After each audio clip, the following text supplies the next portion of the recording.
제23회 부산국제영화제를 하루 앞두고 어제 남포동 비프광장에서 전야제가 열렸습니다. 핸드프린팅 개봉 행사와 축하 공연 등 다양한 행사가 마련됐습니다. 류재민 기자입니다.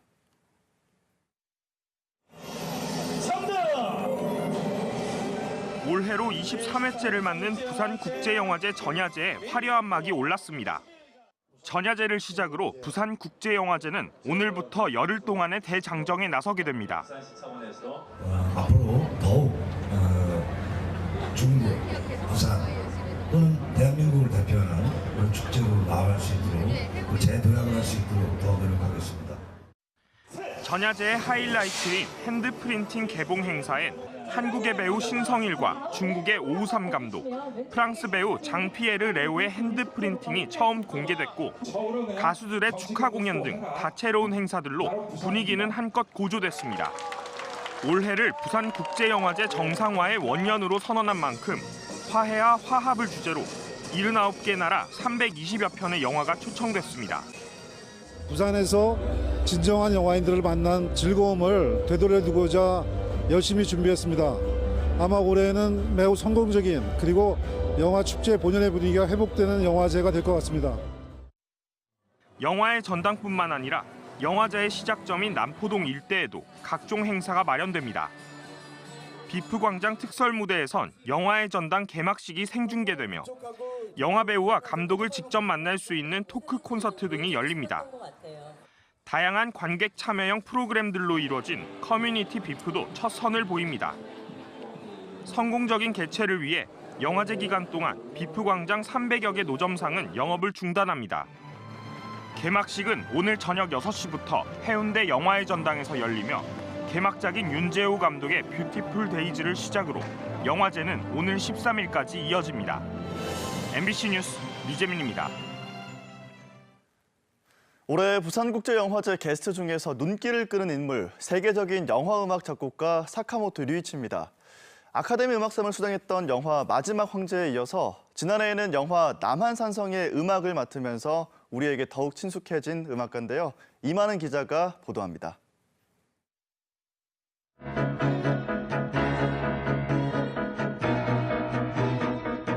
제60회 아카데미상 음악상의 주인공 사카모토 류이치. 아카데미상 9개 부문을 휩쓴 영화 마지막 황제의 음악 감독으로 우리에게도 친숙한 음악가입니다. 최근에는 지난해 개봉한 영화 남한산성의 OST를 맡으면서 우리나라 영화 팬들에게는 더욱 가까워졌습니다. Kind of waiting for any Korean film project for a long time.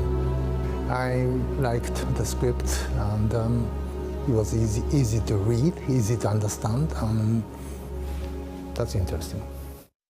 우리나라와 우리나라 음악에 대해 각별한 애정을 갖고 있는 사카모토 류이치. 특히 올해는 음악 인생 40주년을 맞아 부산국제영화제 개막식에서 직접 개막 연주에 나서기로 해 화제를 모으고 있습니다. 세계적인 작곡가이자 피아니스트의 연주를 현장에서 감상할 수 있는 기회가 될 것으로 보입니다. 부산국제영화제 조직위는 영화제 기간 동안 사카모토 류이치 설치음악 전시회를 개최합니다. 2011년 동일본 대지진에서 모티브를 얻은 전시회는 자연 환경과 인류 문명을 주제로 다루고 있습니다. 쓰나미 피아노라고 불리는 도쿄 동일본 대지진이 일어났을 때 침수가 되었었던 피아노가 있는데요. 그 피아노를 직접 현장에서 연주를 하시는 장면으로 되게 화제가 되었었던. 사카모토 류이치는 이번 부산국제영화제에서 올해의 아시아 영화인상을 수상합니다. MBC 뉴스 이만흥입니다. 제25호 태풍 콩네이가 강한 중형급의 세력으로 북상하고 있습니다. 오늘 밤부터 비가 시작돼서 주말까지 최고 300mm의 물폭탄이 쏟아지겠습니다. 부산은 태풍의 직접적인 영향권 안에 들겠고 토요일 오후부터 밤사이가 최대 고비가 될 것으로 전망됩니다. 자세한 날씨는 정민경 기상캐스터입니다. 강한 중형급의 가을 태풍이 북상하고 있습니다. 현재 콩네이는 시속 144km의 속도로 오키나와 남쪽 해상에서 북상하고 있습니다. 이 정도 속도면 2016년 부산을 강타했던 태풍 차바보다 중심 최대 풍속이 더 빠른 수준인데요. 어제보다 태풍의 속도가 빨라져서 토요일 새벽에는 제주도 남서쪽 해상까지 접근하겠고요. 부산은 토요일 오후부터 밤 사이 태풍과 가장 근접할 것으로 전망됩니다. 태풍의 영향으로 오늘 부산은 구름 많다가 차차 흐려져 밤부터 비가 오겠습니다. 오늘 오후에는 부산에 호우 예비특보가 내려져 있는 상태고요. 오늘 밤부터 주말까지 예상되는 비의 양은 100에서 최고 300mm로 특히 내일 새벽부터 거센 바람을 동반한 물폭탄이 쏟아지겠습니다. 오늘 부산의 아침 기온은 어제보다 2도가량 높게 시작하고 있습니다. 낮 기온은 24도로 어제와 비슷하겠습니다. 당분간 아침 기온은 예년 수준보다 높겠습니다. 다만 내일부터는 낮 기온이 비교적 낮아 낮에도 서늘함이 감돌겠습니다. 오늘은 부산과 양산이 24도, 창원은 23도 안팎까지 오르겠습니다. 오늘 오전 남해 동부 먼바다를 시작으로 풍랑특보가 점차 확대 강화되겠습니다. 해상에는 바람이 매우 강하게 불겠고요. 내일과 모레 사이 해안가를 중심으로는 폭풍 해일의 가능성이 있어서 해안 사고에 각별히 유의하셔야겠습니다. 부산은 태풍 콩레이의 직접적인 영향권 안에 들 것으로 보입니다. 내일부터는 천둥, 번개를 동반한 거센 비바람이 몰아치겠고요. 다가오는 주말까지 내리는 비의 양도 많겠습니다. 태풍 피해 없도록 대비 철저히 하시기 바랍니다. 날씨였습니다. 일본 내 대표적인 지한파인 하토야마 유키오 전 일본 총리가 한국 방문 이틀째 경남 합천을 찾아 원폭 피해자들에게 사죄했습니다. 하토야마 전 총리는 어제 경남 합천의 원폭 피해자 복지회관을 찾아 위령각을 참배하고 피해자 30여 명을 직접 만나 일본 정부가 제대로 배상과 지원을 하지 않는 데 대해 죄송하다며 사죄했습니다. 하토야마 전 총리는 지난 2일 부산대학교 명예정치학 박사 학위 수여식에서 한국인이 받아들일 때까지 일본은 사과해야 한다는 입장을 밝히기도 했습니다.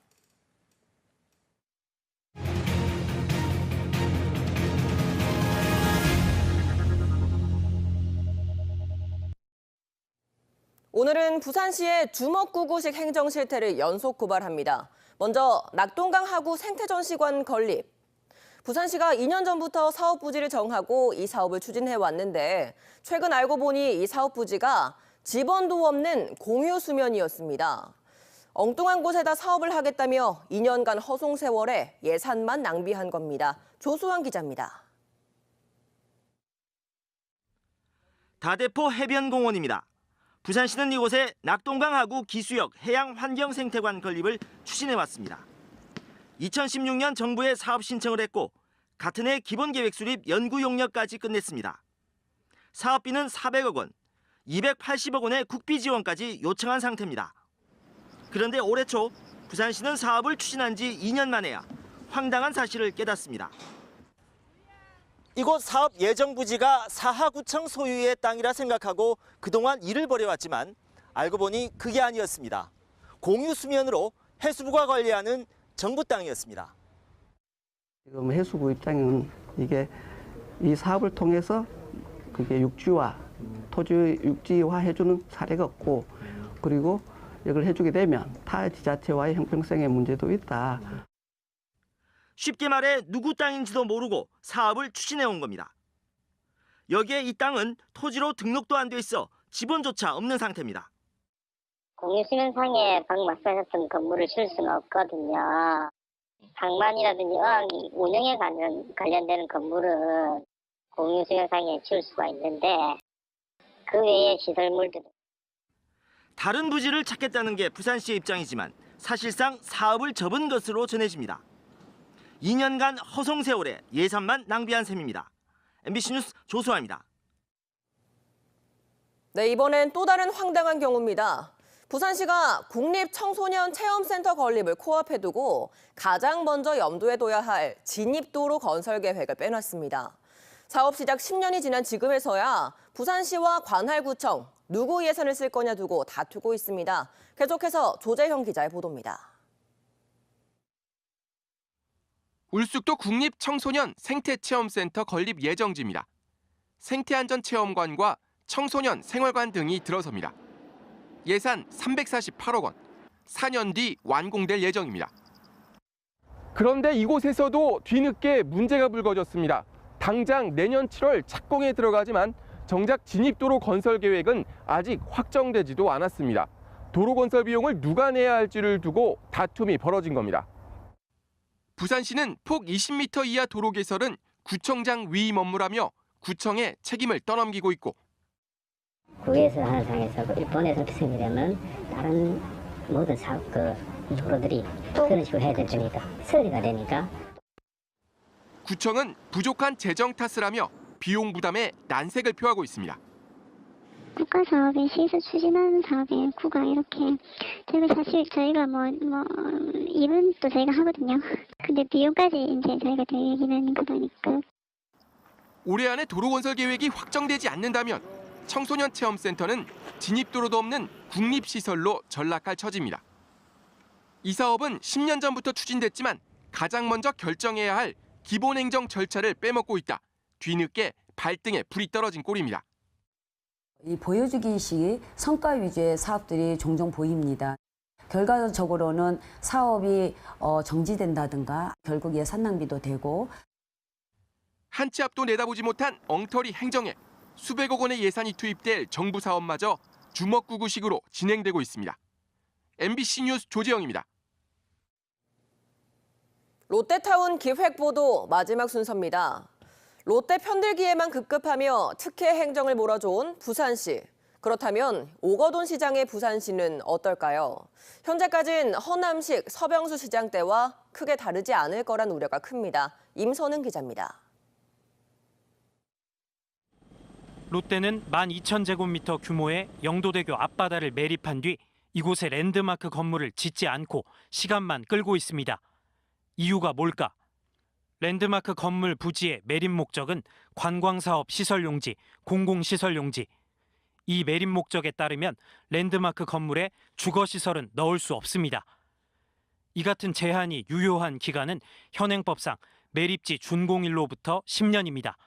이 10년이 지난달 21일을 기점으로 끝났습니다. 롯데는 랜드마크 건물에 주거시설을 도입하게 해달란 요구를 아무런 제한 없이 할 수 있게 됐습니다. 도시관리계획상의 지구 단위라든가 이런 부분을 이제 부산시나 이제 중구청으로부터 받아서 사업을 하면 되거든요. 이제부턴 주거시설의 도입 여부에 대한 허가권을 오거돈 시장의 부산시가 온전하게 쥔 상황입니다. 부산 지역 시민사회의 입장은 절대 불가. 롯데가 애시당초 주거시설을 추진하겠다는 계획을 밝혔더라면 지금과 같은 형태의 롯데타운 사업은 결코 존재하지 못했을 거란 이유 때문입니다. 공유 수면입니다. 그래서 모든 시민들이 함께 즐기고 공유해야 될 곳인데 만약에 그렇게 원래 목적에 맞게 하지 않는다면 이거를 관리하고 감독할 관할 부서인 부산시에서 그 사업을 하지 못하도록. 그렇다면 오거돈 부산시장은 어떨까요? 한 시의원과 오 시장의 대화를 들어보시죠. 이 민간 사업자에게 계속 특혜를 주는 게 맞습니까? 시장님 생각은 어떠십니까?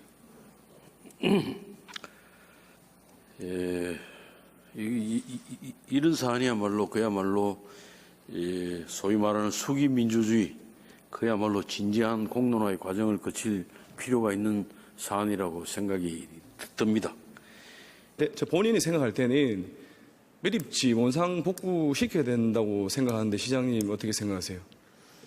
예, 그 문제를 포함해서 하여튼 이 사업이 원만하게 진행돼서 우리 부산의 발전에 또 이 원도심의 활성화에 도움이 될 수 있는 방안을 찾도록 한번 복구시킬 의향이 있으십니까? 공론화 과정을 한번 거쳐보겠습니다. 현재까지는 특혜의 고리를 끊겠다는 시정 철학 찾아보기가 어렵습니다. 부산 MBC는 롯데타운 랜드마크 건물 건립의 전개 상황과 부산시가 어떤 행정을 펴나가는지, 이 과정에 특혜와 문제점은 없는지 계속해서 추적 보도하겠습니다. MBC 뉴스 임선응입니다.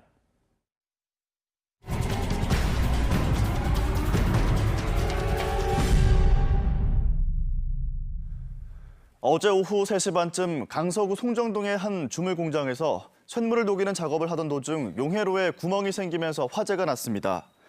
이 사고로 작업자 1명이 가벼운 부상을 입었고 용해로 등 소방서 추산 1,200만 원 상당의 재산 피해가 났습니다.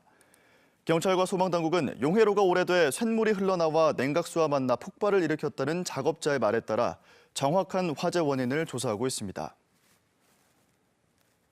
남부경찰서는 자신을 나무라며 머리를 때린 아버지에게 화가 나 흉기로 찔러 살해한 혐의로 58살 최 모 씨에 대해 구속영장을 신청할 예정입니다. 최 씨는 어제 오후 5시 50분쯤 남구 감만동 자신의 집에서 아버지가 술만 마신다고 훈계를 하며 머리를 때리자 홧김에 집안에 있던 흉기로 산책을 마치고 돌아온 아버지를 수차례 찔러 숨지게 한 혐의를 받고 있습니다. 부산경찰청 지능범죄수사대는 장애인 복지시설을 운영하면서 허위로 직원을 등재하는 수법으로 보조금을 받아 가로챈 혐의로 모 복지원 대표이사 A씨 등 2명을 불구속 입건했습니다. 이들은 지난 2010년 5월부터 6년 동안 실제로 일하지 않는 사람을 조리원으로 등록해 인건비 명목으로 2억 5천만 원을 챙기고 입소자들의 실비 이용료를 가로채 3억 3천만 원을 횡령한 혐의를 받고 있습니다.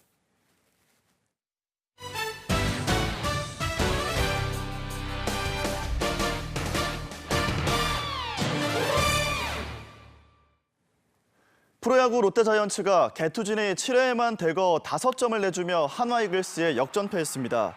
롯데는 어제 대전 하나생명 이글스파크에서 열린 하나와의 경기에서 0대2로 뒤진 5회 초 타선이 폭발하면서 5대2로 앞서갔지만 7회 말 한화 최진행에게 역전 석점 홈런을 허용하는 등 무려 5점을 내줘 다시 역전당한 뒤 9회 초 한 점을 만회하는 데 그치며 6대7로 졌습니다. 선발 투수 송승준은 5이닝 동안 안타 3개만을 내주며 2실점으로 호투했지만 불펜의 난조로 승리를 놓쳤습니다. 롯데와 5강 진출을 다투고 있는 5위 기아도 같은 날 패하면서 2경기 반 차이를 유지했습니다.